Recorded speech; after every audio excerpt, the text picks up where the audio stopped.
So when I was in 7th or 8th grade, Mr. Cowley was my math teacher. And Mr. Cowley, when he taught us about proportions, he taught us about a character in an old King Kong movie, and the character's name was Johnny Sacco. And he said that Johnny Sacco had a watch that he could talk into, and when Johnny Sacco, so here's our Johnny Sacco, when he wanted to talk into his watch, he crossed his arms. And so he always said, when two fractions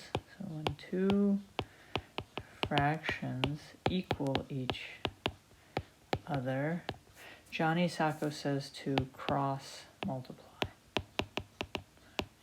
And we can actually use, remember, since we're dealing with fractions are rational numbers and we're dealing with rational expressions, I still remember this. Next week I'll be 41 years old. And I still remember Mr. Cowley, when I was 13, said Johnny Sacco says cross multiply when two fractions equal each other. So let's kind of see how we can use them. I'm looking up here at this first example here. And this first example has 1 over x plus 4 equals 2. And if I just make this a 1, I have one fraction equaling another fraction.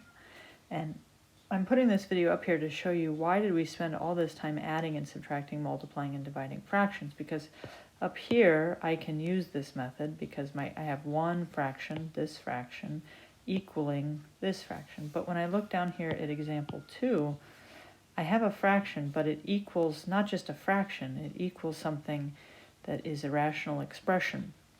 And so my first step is going to be, what I'm going to need to do here is to get this together, right? And by doing that, I'm going to have to find a common denominator and then add these two things. And once I do that, and I'm not going to spend, this is what you're going to do in the lesson, so I'm not going to do it all right here, but once I simplify this side, I'm going to have the fraction here equaling a single fraction here. And then let's just quickly look in the first example. What does it mean to cross multiply? Well, cross multiply means I take what's down here, 1 times 1 is 1, and I multiply these two, 2 times x plus 4. And then I get 1 equals 2x plus 8. All right, minus 8 minus 8. Negative 7 equals 2x. X equals negative 7 halves. And then I would go back and make sure that that works.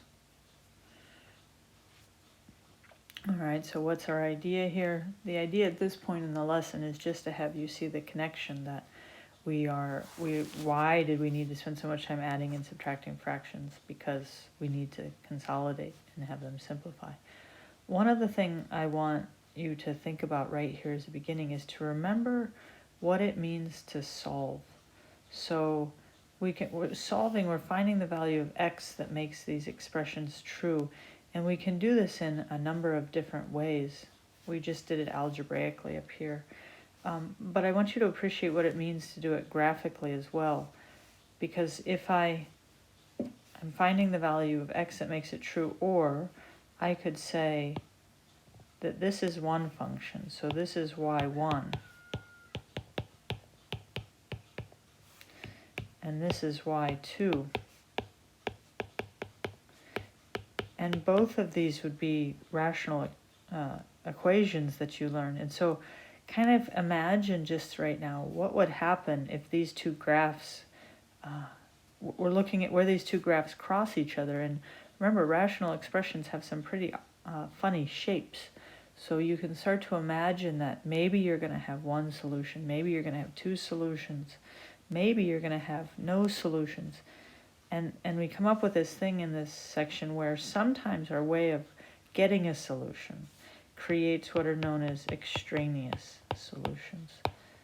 And why is this going to happen? Well, it's going to happen because sometimes when we multiply these sides together, we're going to create squares.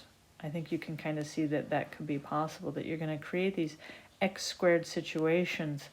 And, x squared is a parabola, so you end up having two solutions by your method, but not because they're actually there. So we see this word extra in here for extraneous, and we're going to have to make sure that the solutions we get actually work. So I'm not going to keep you more in this little introduction, have you work through the lesson and